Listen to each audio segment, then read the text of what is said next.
Buenas tardes. El día de hoy Icpna les da la bienvenida y agradece su participación a esta charla sobre el proceso de elecciones en los Estados Unidos, el cual estará a cargo de la Sra Jill Dietrich de la Sección Consular de la Embajada de los Estados Unidos. Gracias. Buenas tardes.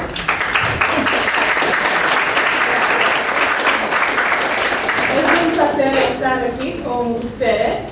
I have been told to do the entire presentation in English. Is that okay with you? Yes? Wonderful. Great. My name is Jill Dietrich.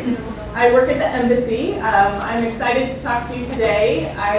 My topic is the U.S. elections. This is a topic very near and dear to my heart. I was a political science major in college, and I've worked in politics a little bit, and now I work at the embassy, so I love talking about these issues. So I want to give you a brief overview of the U.S. electoral process, tell you a little bit about my experiences as a voting citizen, as a citizen of the United States, and then we'll take a pop quiz at the end. So make sure you're paying attention, and you can answer all of the questions. Okay, first, elections are democracy in action. You guys know this. You have elections for president every 5 years here. Voting is really a symbol of democracy. We started voting in the United States in 1789. That was our first election.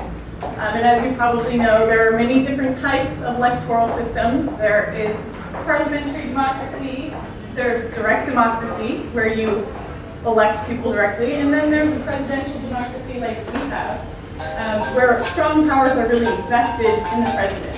And actually the presidential election that we have is an indirect election. I'll get into that in a little bit. But we love to see people voting around the world. It is an absolute symbol of democracy, and it's a point of pride for the United States and hopefully Peruvians as well. Okay, in the United States, we have 3 branches. You might know this already. We have the presidential executive branch. We have the legislative branch, which consists of the House of Republicans and the Senate. It's a bicameral legislature. And then we also have the judicial branch.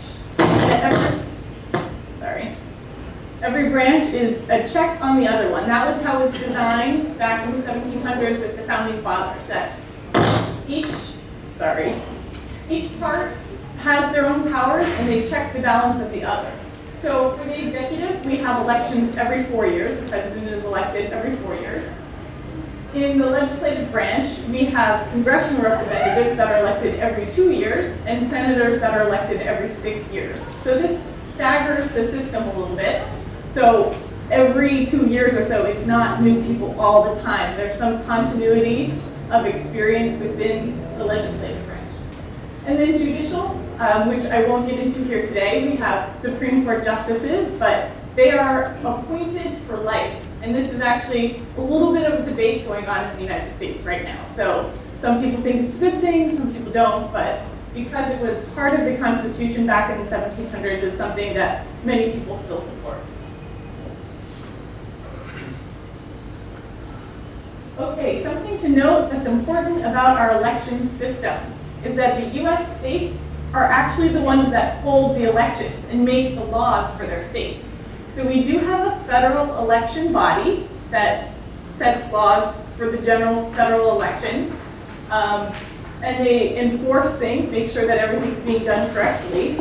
But the states actually have a lot of power to pass their own laws to decide how we do primary system. You might have heard that there's primaries in some states, there's caucuses in another state, so these things can vary from state to state. And by the way, if I'm talking too fast, when I get excited, I talk really fast. So just wave and slow me down, whatever you want.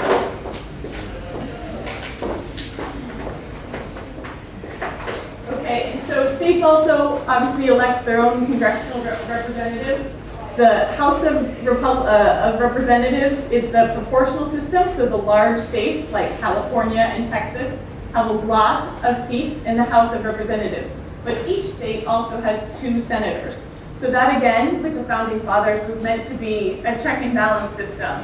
Early on in the founding of the United States, the big states said, we just want proportional representation, big states should have all the power. The little states said, no, that's not fair, we want to have 2 per state. And so the compromise was to have a system that had, I'm really sorry. Sorry about that. All right.